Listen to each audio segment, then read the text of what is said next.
Hi, I'm Vadim Korsansky. I'm a retail consultant. I have many years of experience in retail and I help retailers and suppliers to retail work either better together or work well within their own business. And today I'd like to share with you some thoughts about shrinkflation. Share with you what is shrinkflation and how to spot it, which is quite useful for a consumer in a store. So first of all, the term shrinkflation is on top of many people's minds today. President Biden mentioned this as being an issue.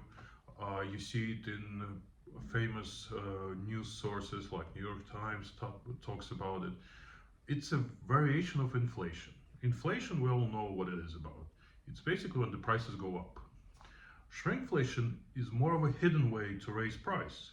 It's basically about reducing the amount of the product in the package, either liters or grams or ounces or gallons in America. So if you reduce that size of the what you put in the package, but the package more or less remains the same, you may not change the price. If you don't change the price but reduce the amount of product, it's still an inflation because you pay more as a consumer for a unit of this product. And it's called shrinkflation because the amount of product shrinks.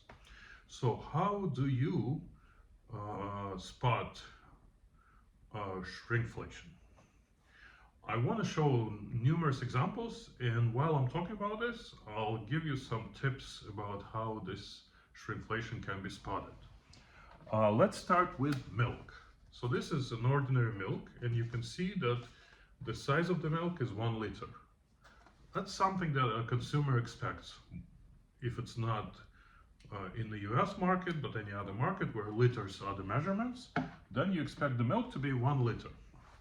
And if you see a size of uneven size, let's say 900 milliliters or 950 milliliters, so clearly someone went ahead and decided to change the size, because you don't just get up one day and say, I want to produce some milk and the size of the milk will be 950 milliliters. Nobody thinks like that. When a supplier wants to develop a product, he looks at the market, he thinks about consumers. Consumers understand round numbers. And so he says, I'll produce a liter. But slowly but surely over time, it may happen that it's hard to keep raising prices. One of the ways to raise prices is to lower the size. And that's what happens with the milk. Besides milk, any other product you can see and check if the number is round. This is Barilla pasta, and you can see the size is 500 grams. So clearly there hasn't been any shrinkflation, because it's a common sense to put 500 grams of pasta in a package. If we were to see 485 grams or 465 grams, that's a sign that the product probably was shrunk in size at some point.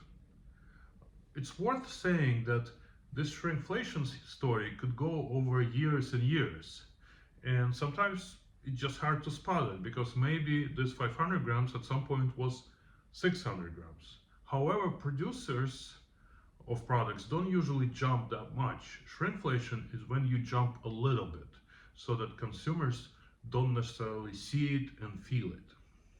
Interestingly enough, when you think consumers don't see it, the research clearly shows that 60 to 70%, even sometimes 80%, depending on the product, do see it and they're not happy about it.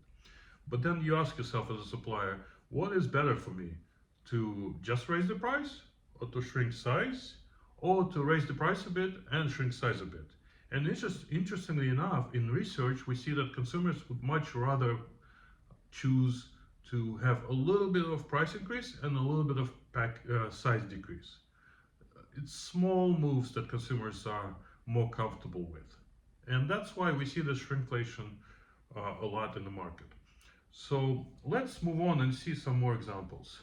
This is a butter Lurpak, and you can see it's clearly advertised 250 grams on the package. Yeah, very clearly.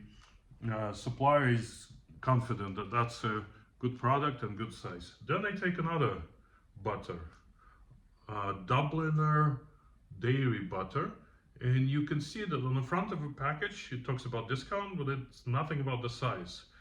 Let's look for the size. It's not here, it's not here, it's not here. Oh, it's here.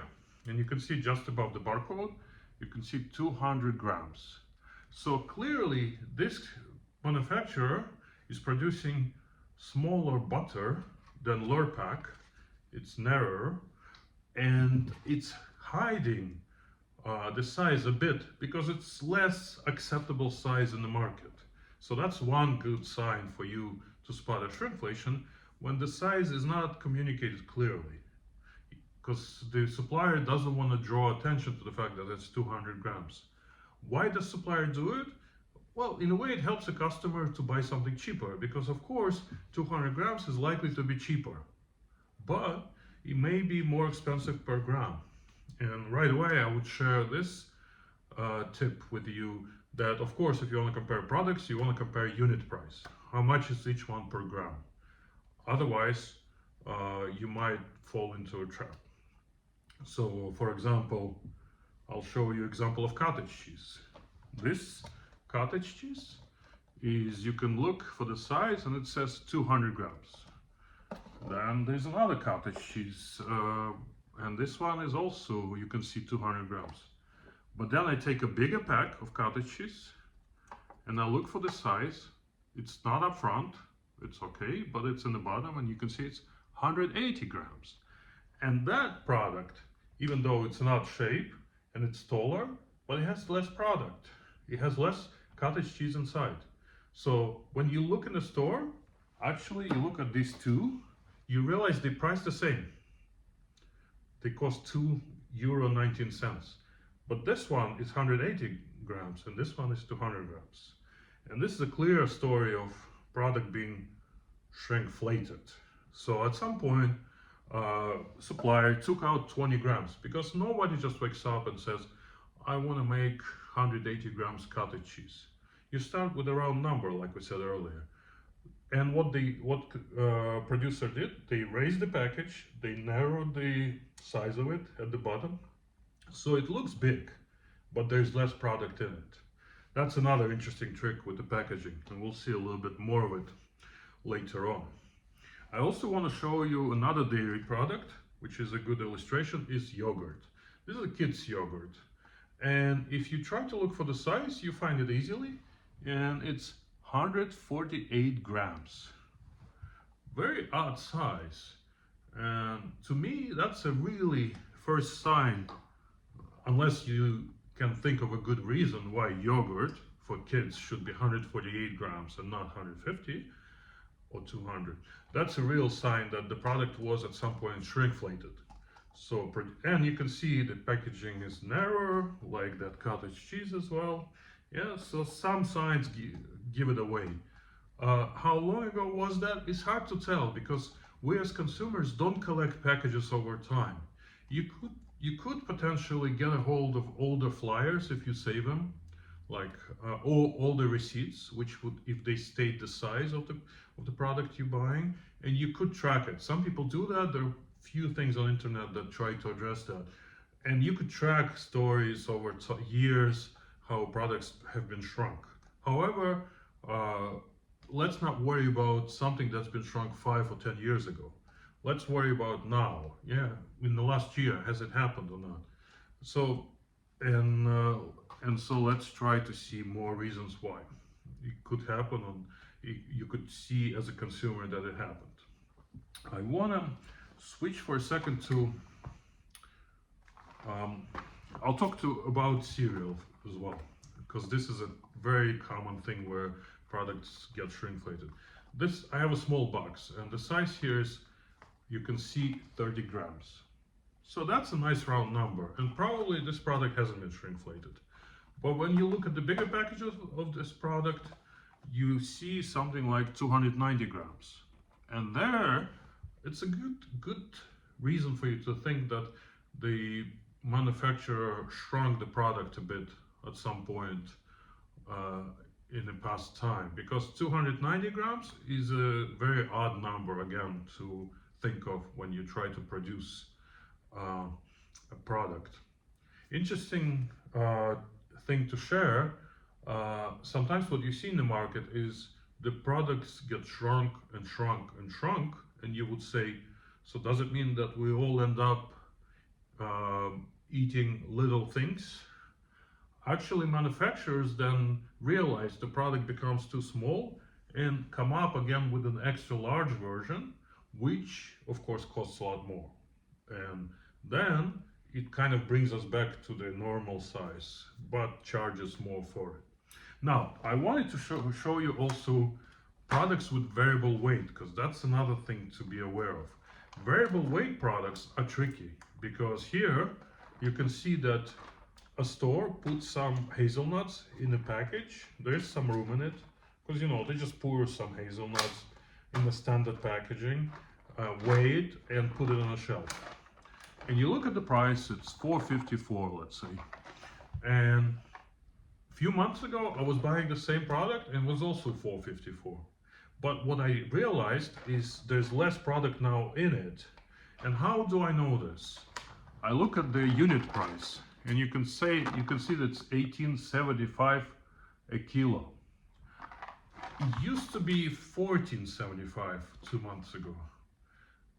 And so what did store do in this case? The price for the nuts went up, and what they started doing is just putting slightly less hazelnuts into packs, so that consumers think they're still paying about €4 to €5 and not paying €6 for the package. And that's a hidden inflation again, or shrinkflation, in case of variable weight products. I also want to address specific areas where shrinkflation is very common. Great example is potato chips or crisps, as they would call them in Europe, or chips in the US. You can see this product is 150 grams. That's an honest size of the potato chips. A lot of famous brands, and if you do a search on internet, you'll realize Doritos is the one to blame a lot for this, or maybe others could be quoted. They have very strange sizes. They could have 123 grams or 142 grams. All these things are clearly an indication that the product was shrunk. Because potato chips, you take out a few chips from the package, consumer barely sees that. You put some extra air in the bag and it looks the same on the shelf. But inside there's less product. Consumer might say, well, it's good for me because I consume less product that's not so good for me. But in a way, it's still not the best way to handle it, because it takes away the decision from consumer how much product to consume. So it's not basically just right away, it's not a good justification for shrinkflation to say this product is not that healthy, so we put less to care for consumer. Then charge less, which doesn't happen usually. Next area that I'll address is candy bars. That's another big story where shrinkflation happens. I don't have any things to show you, but I just invite you to look in your store and to see what sizes are there. And you'll see some strange sizes like 43 grams or 72 grams. And again, these are the signs that the products have been shrunk. And again, like I said earlier, manufacturers put XXL candy bars afterwards to make sure someone gets a big candy bar like they used to like to get. Another area where shrinkflation happens is with the change or amount of ingredients. So it's not the absolute weight of the product that changes, but what manufacturers put in the product. For example, with beer, manufacturer could reduce the level of alcohol. That means shrinkflation as well. And there are a few examples in the market last year that happened. Right now, the price of cocoa has gone up very heavily in the last few days, and which I guarantee you will see reduction in amount of cocoa in cereals, in chocolate bars, because that will reduce the cost of the product. Of course, it's tailoring with the recipe, and that's a lot more risky for the manufacturer than just changing the size, but it still happens, and we still, as consumers, need to be aware of it. Sometimes you taste the same candy bar and you realize it tastes different. That's one of the reasons, because there's less cocoa in it, for example, or less raisins, or less hazelnuts, whatnot, whatever is the product. So another thing I wanted to briefly address is the spices. We look at a couple spices here. Let's look at this one. This is white pepper and it's 50 grams. Sounds reasonable. This is a salt and it's 100 grams. Sounds reasonable as well. And here's another product which is strange shape. That's a sign already. And we look at the size and it's 80 grams. Why would manufacturer want to put 80 grams when there's room to put 100? And clearly make this strange shape. Clearly to show you, to go through shrinkflation. So almost done with examples. Few thoughts.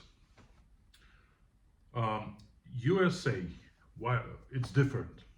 It uses older imperial system. So instead of grams and liters, it uses ounces and maybe pounds and gallons. And so, but the logic is the same. We all used to, if we're talking liquids, it's numbers divisible by 4. 64 ounces, 8 ounces, 16 ounces, 32 ounces, 64, 128, which is a gallon. So when you see the size of the package is not 64 ounces, which is half a gallon, but 59 ounces, clearly that product, milk or juice, has been shrinkflated. And so that's a sign for you. Same applies to pounds. And one last thing I'll tell you is about things like natural medicines. I have a couple examples here. One is capsules with 50 pieces, and this one is 90. These things sound reasonable because a lot of manufacturers put 60 capsules, 90 capsules, 100 capsules, 120 capsules. This is more natural, common thing. But if you see something like 85 capsules or 63 capsules, then again it's a sign for you that the product has been shrinkflated. I think this hopefully gave you a bit of overview how to look for shrinkflation in your market. I'll just reiterate a couple things to make sure they're heard. So we're looking for odd sizes, we're looking for odd shapes, like remember this cottage cheese or this pepper. And we're looking for, of course, change in unit price, if we remember previous unit price. And also we're looking for products on the shelf that are different from other products, because usually not all products at the same get shrinkflated at the same time. One manufacturer does it and then we can spot it. So hopefully this has been helpful. If you have any questions, do write them under this video. I'll be happy to answer them, and I wish you all lots of success in shopping and smart shopping and lots of savings based on this knowledge. Hopefully it will be helpful to you. Thank you.